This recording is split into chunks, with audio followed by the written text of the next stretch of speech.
ফজর নামাজের পরে কারোর সঙ্গে কথা না বলে একটি দোয়া শুধু একবার পড়েন, ইনশাআল্লাহ আপনার ভাগ্য খুলে যাবে। যা দোয়া করবেন আল্লাহ তাআলা সব দোয়া কবুল করবে। স্পষ্ট সহিহ হাদিস থেকে বলছি, আমার রাসূলুল্লাহ সাল্লাল্লাহু আলাইহি সাল্লাম কোনদিনও সেই দোয়াকে ছেড়ে দিতেন না। বিশ্বনবী মুহাম্মদুর রাসূলুল্লাহ সর্বসময় সেই দোয়াটি পড়তেন।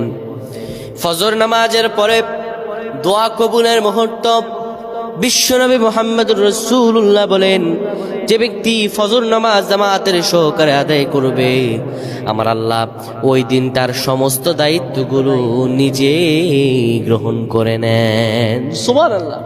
ফজর নামাজের পরে কারোর সঙ্গে কথা না বলে পড়বেন, আল্লাহুম্মা ইন্নী قد تصدقت بعرض على عبادك اللهم إني قد تصدقت بعرض على عبادك।